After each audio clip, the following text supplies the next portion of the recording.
and welcome to our webcast for November 16, 2018. My name is Christian Debré, and this is Amy Asbrook, the director of Toujours Vivant, Not Dead Yet. Hello. And also joining us is Taylor Hyatt, our outreach coordinator and policy analysis. Hi. Toujours Vivant, Not Dead Yet is a non-religion organization for and by people with disabilities and our allies. Our goal is to inform, unify, and give voice to the disability rights opposition to the assisted suicide, euthanasia, and other ending of life practices that discriminate people with disabilities. Today's topics, we have two this week's.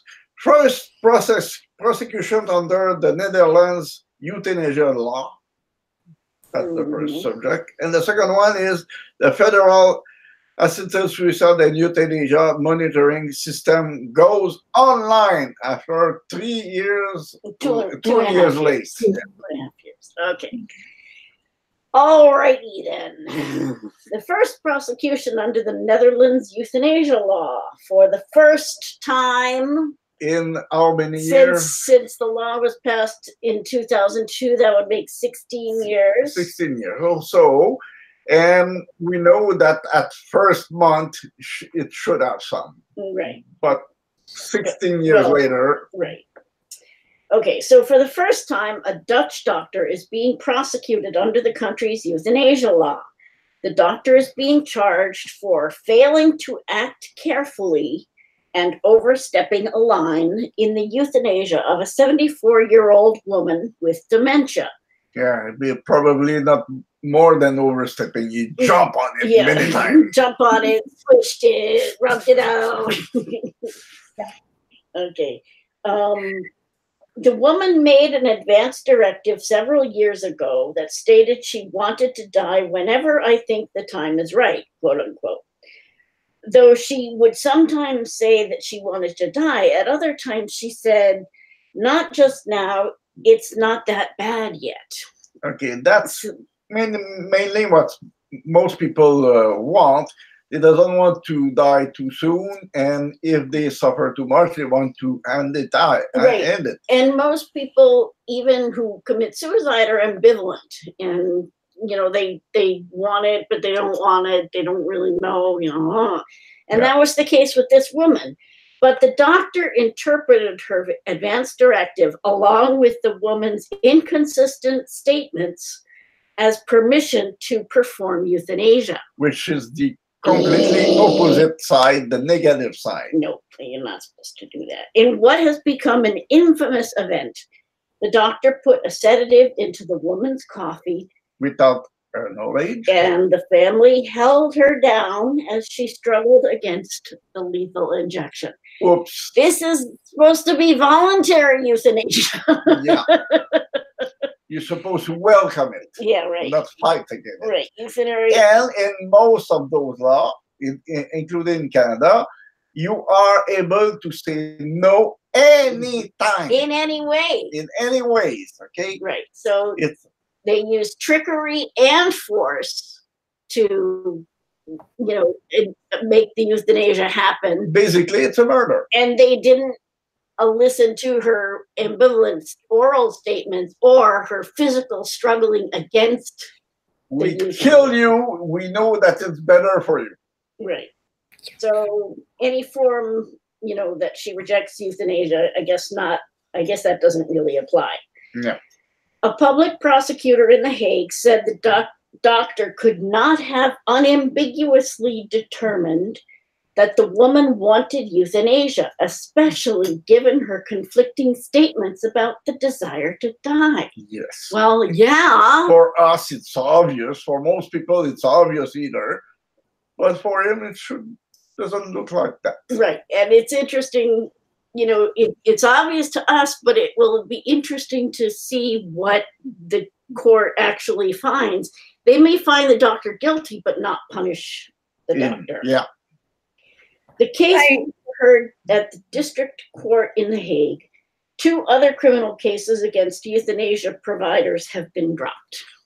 I think the doctor in this case is a woman, so I'm just being careful about the pronouns here.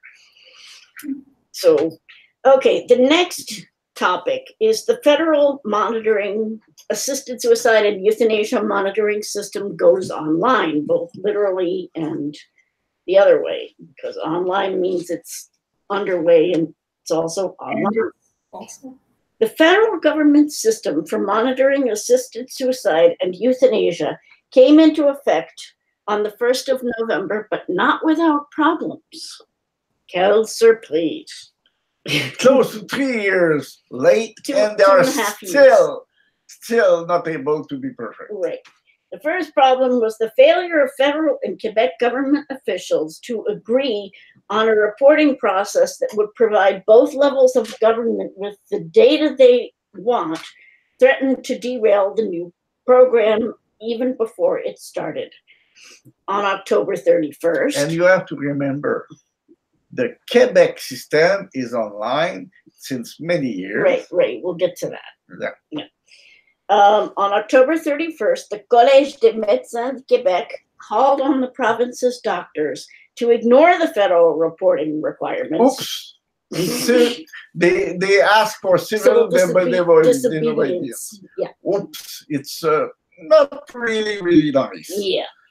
While continuing to file reports with the Quebec government. So they're saying, don't use the federal forms, just continue to use the Quebec forms. Okay, if single people say something like that, you'll be in jail very fast. Well, but because it's a very powerful association of the doctors, yeah, nothing happened. Right.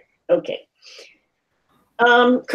Quebec's Commission on End-of-Life Care has been recording euthanasia deaths in the province since December of 2015. So that's 3 years they've been recording this stuff. And because Quebec's law is slightly different from the federal law, and they track different things, that's important. And the provincial government tracks different information. Bringing the two reporting systems into line was more difficult than for the provinces that created new procedures based on the federal law and regulations. And those were Alberta, British Columbia, the Northwest Territories, Nunavut, Ontario, and Saskatchewan. And basically what the federal government asked to Quebec is to drop their things and lower all their standards, which are a little bit better than the federal. Let's say a little bit better. Right. So, for example, in Quebec, the law says that the person has to be at the end of life, but the federal law says the person's death has to be reasonably foreseeable. That's a slightly different standard. Yes. So when you're recording the information, that's going to have a different effect. That's why it was bumpy to come up with an agreement on this. So, unless to upgrade what they need, they just asked Quebec to lower their standard. Right. So what they were proposing, actually, is that Quebec doctors would have had to fill out 2 reports for each euthanasia, which is a pain in the butt. Not possible. Okay. At the last minute, Quebec and Ottawa agreed to harmonize their data collection systems. They do something nice first. Right, by creating a new form that will provide all the needed information for both levels of government and avoid duplication. It was possible, and they fight on it over 3 years. Well, they didn't fight that long because the federal government didn't finish its regulations until last summer. But they had 3 months to figure out a solution to this problem. Is it possible that somebody explain me why the federal doesn't take care of the Quebec law? Because it was in place 3 years before. Right, exactly. Even they are thinking of them. Right. When they did the federal regulations, they should have taken into account Quebec's law. But they doesn't do. But they didn't. Like most of the time for between federal and Quebec. Yeah. Okay. So And they collect different informations. In some ways, the federal government collects more. In some ways, Quebec collects more. So they really have to make this work together. But both together is improving the system, which they don't agree on. Right. The new form is expected to be ready by the end of November. And Quebec doctors will continue to use their provincial reporting system until the new form is online. So somebody's going to have to transfer the information from the Quebec forms to the new form that is going to be used. And one thing which is not clear for me is they create a form only for Quebec who is applicable on federal, or this new form will be applied to all around Canada? No, I don't think it's going to be applied all over Canada. I think it's just going to be applied in Quebec. Oops. But it's going to be used, it's going to have all the information that the federal government wants, plus the information that Quebec wants. So the Quebec will have a little bit better information than the rest of Canada. Right. And one thing about the Quebec system is that there is a way to cross-check about whether doctors have reported euthanasia, and that does not exist at the federal level. So if a doctor doesn't want to file a report somewhere in the rest of Canada, nothing happened. Right. There's no way to know if a euthanasia has actually happened in the rest of Canada. But in Quebec, there are two ways that euthanasias are reported as euthanasias, or aide médicale à mourir, that we don't like to use that term. So they can cross-check. Yeah. So we've obtained a copy of the reporting form so as to see what's included in all of the drop-down menus mentioned in the Health Canada website, and to verify that the federal process complies with all the safeguards. We got a copy yesterday. We didn't have time to do an in-depth analysis, but in the meantime, we looked at the guidance for reporting on medical assistance in dying, and that provided some surprises.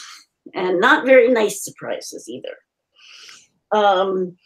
Under what constitutes a written request on that guidance, the guidance says a patient's written request may take any form. It does not have to be the format required by the criminal code as a safeguard when made if provided. So we just put away the criminal law of Canada. Right. So basically, just like that. Basically, Health Canada just said, for this purpose, we're not using the federal law. We're just suspending it for this. Yeah, purpose. we doesn't respect it. It's just only the criminal law, Well, put it away. They're not actually completely ignoring it. They're saying that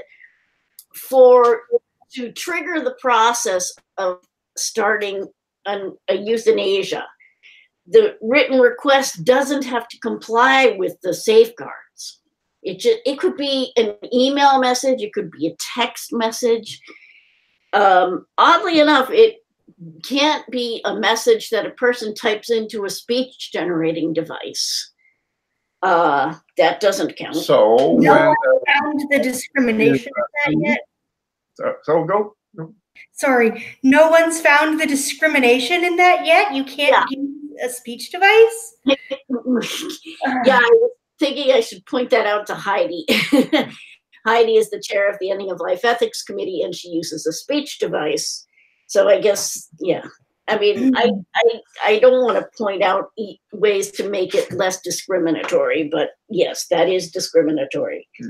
And if auntie is asleep, they take the phone of auntie and send a text message to the doctor saying, I want to die, and it starts the process. Right. Now, the reason that this is a problem is, yes, they're still supposed to fill out the form that complies with the safeguards, in that it's signed, it's dated, there are witnesses, and all the I's are dotted and T's are crossed. But the problem is, if doctors don't really understand the purpose of doing all those safeguards. And all they really want to do is start the process, get the process over, get the paperwork done, blah. You know, maybe they won't ensure that the request is signed. Maybe they won't ensure that the person is making a voluntary request. Maybe they won't ensure that the witnesses don't have a financial interest in the person's death. You know, all of those things. And it's bad enough that things slide, you know, in practice. But when Health Canada is taking a step down the slippery slope, that's bad. Yeah, and it's not even a slippery slope now. Right. It's more like a cliff. Yeah. Okay, so there are many sample forms online to request assisted suicide and euthanasia, but the ones we found didn't specifically ask about the nature of the physical or psychological suffering that the person is supposed to be intolerant of. And going back to that main form, in just about every section, there's a box to check that says, did not assess. Right. Theoretically, you could turn the paperwork in, say there's suffering, but not do most of the necessary tests to back that up. Right, to ensure that the person is actually eligible for assisted suicide. Yeah, but it's not necessary, not necessary. So I want to kill it. Right, and you know, the question is, why do they even allow that as a possibility? What are they saying? They're saying at some level that it's okay not to assess these things. Well, hell, that means they don't care. They should have put a simplified system, you know. I kill the patient. No reason necessary. Right, exactly. Yeah, and as I said in the French webcast, the reason, and I'll say this again later, but we're being nitpicky because we need to build up a body of evidence that there is a problem. So we can't necessarily record all the cases of euthanasia that were done on ineligible people, but we can sure point out the problems in the process. That's what we need to do. Okay, so the English version of the Ontario request form limits external pressure to pressure from others. So that doesn't take into account where the circumstances of a person's life impose pressure on them. Like if they don't have personal assistance services, or if they're in poverty, or if they're homeless, or if they're in an institution against their will, that doesn't, you know, that isn't going to be drawn into the equation when it says they're receiving pressure from others. Yes, we don't want people to be abused and coerced, but we also want the idea of external pressure, which is what the law says, to be used because it's a broader idea. So that by this form, they just step. Yeah. They just step away something. Okay, right. They just not looking at the law. Right. Okay, the guidance document does nothing, and this is an important thing, and it's a little hard to understand, so bear with me here. The guidance document does nothing to clear up the confusion about the effect of the second opinion. The chart, labeled "When physicians and nurse practitioners are required to report," includes the contingency that assisted suicide and euthanasia was not provided because the patient was ineligible. But later, in the section entitled "Exceptions when a report is not required," we learn that the practitioner doesn't have to report when their, quote, involvement is limited to providing a second opinion of the patient's eligibility. Oh, that's interesting. So does that mean that the practitioner giving the second opinion doesn't have to report only if they agree with that the person is eligible, or does it mean that if the practitioner giving the second opinion says the person is not eligible, their opinion isn't reported and doesn't count. In either way, the second opinion Is worth nothing. right, and we have more proof of that when looking at the actual form, online form. It talks about the second opinion confirms eligibility. So what it looks like is that the second opinion is really just a rubber stamp, and basically the first doctor has to go look for somebody to give a rubber stamp on their decision. This isn't a second evaluation for eligibility. This is a rubber stamp. And that's, again, this is where the law says one thing. First of all, the Carter case said one thing. The law says a second thing. And now Health Canada is backing us down the slippery slope. Ooh, no good. It's not good at all. Okay, the patient's description of suffering is reduced to a check all that apply list with an other option. Once we analyze the form, we'll be able to say whether the list is thorough. We looked at it and it looks like it reflects the list that comes out of Oregon, but that, for example, doesn't reflect any psychological suffering particularly. And there is a space for other, but we don't know what other means, and we don't know if there's a space to specify that. Just remember that everybody on the computer have a file, say, what is the term in English? Junk. Junk, okay, a junk file. What's in the junk at beginning seems to be very clear. But look, after a few months or a year, what is in junk, it's unbelievable. It's a mess, okay? Right. To everybody computer. Right. And we don't know whether even if the practitioner is allowed to enter something in that other column, whether that will make it into the reports, or will it just end up in a pool of ones and zeros that don't get spit out of the machine. We don't know. We just don't know. Taylor, did you want to add something? Oh, you stole my comment. I was going to mention that when the main form does give you examples of suffering, so other than the other box, they basically stole everything from what certain US jurisdictions are already doing. Loss of dignity, loss of control of bodily functions. It's nothing we haven't heard before, and there's an anti-disability bias baked right in. Right. Yeah, and that's the thing, is that the disability community has been saying for 30 years that this is about people not wanting to become disabled. And their concerns about assisted suicide and euthanasia are not about dying, they're about becoming disabled.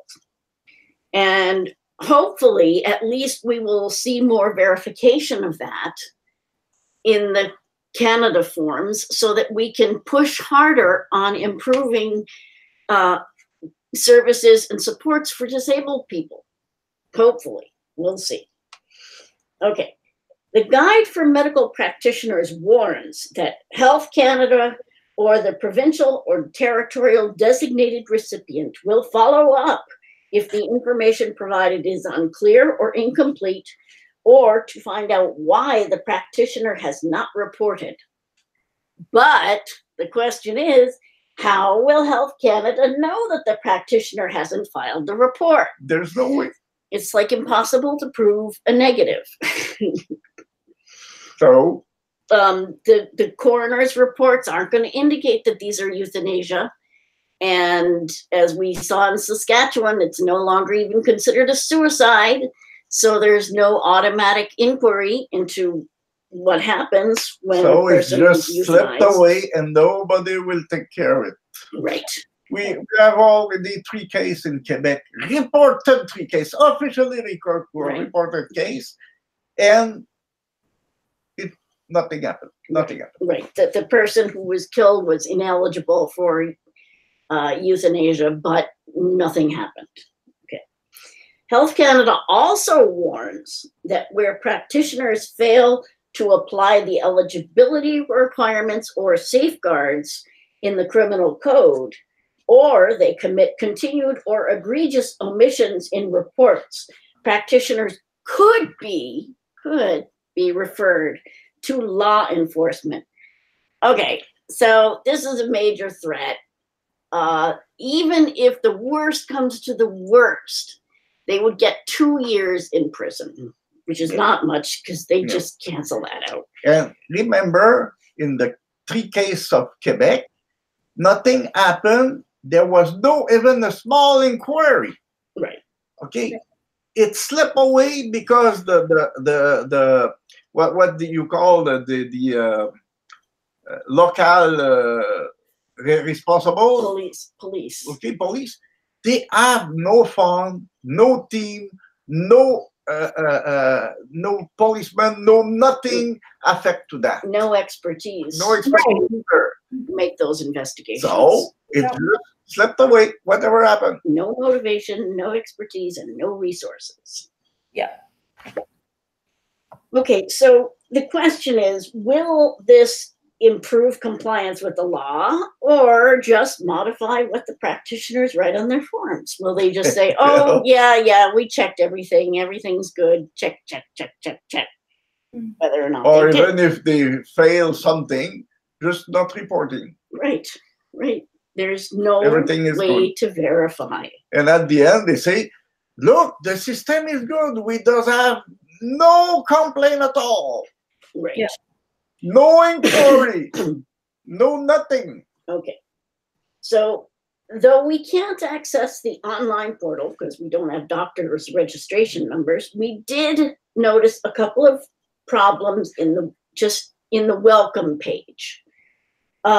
Partially completed reports cannot be saved for completion later. If the practitioner doesn't have everything they need at hand before starting, or if they get interrupted, they can't save and continue the form later. And, people never get interrupted. They're always ready to complete the form, and they don't ever have to go to the bathroom. Are always disponible. Right. Be sure. Available. Yeah. Be sure. Yeah. Okay. On the other hand, the portal website will wait for 2 hours before timing out.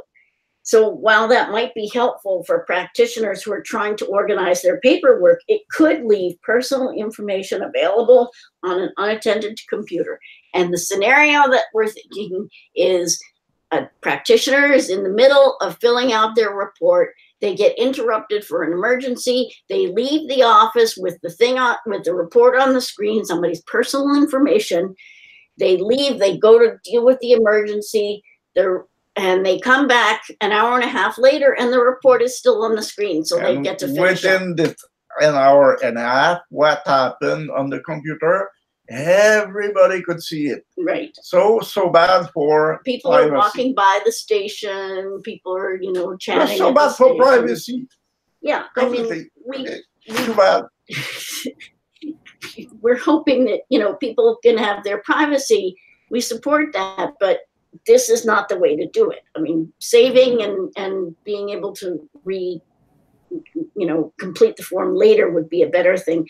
Yes, it's possible to minimize the window, but how many people are going to remember to do that? Yeah. Okay. All right. You might think that we are nitpicking here, but this is exactly the kind of backsliding that we find so worrisome. Baby steps add up to bigger steps, and the next thing you know, they're drugging people's coffee and holding them down for the lethal injection. Yeah, it's happened once, it will happen twice, it will happen many times. Right, and like I said, we may not be able to produce reports of how many people were ineligible but were euthanized anyway, but what we're trying to do is create a body of evidence, a body of proof that there are problems, that even before the program starts, they've already started down the slippery slope, that the very regulations that are supposed to govern the project are not adhering to the law or the spirit of the Supreme Court case. Yeah, which was the Carter case. Carter case. Remember it. Yeah. So there we go. That's what we're trying to do. Who knows whether it will be useful, but there you go.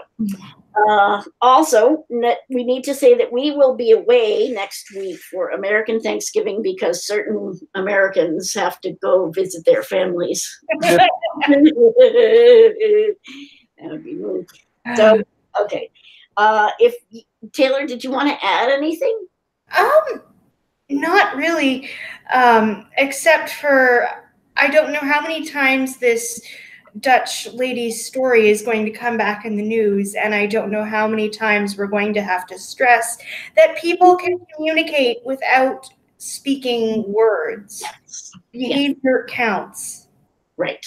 Yep. And you know, it's in the law that, you know, you can refuse communicate in any way that you don't want euthanasia.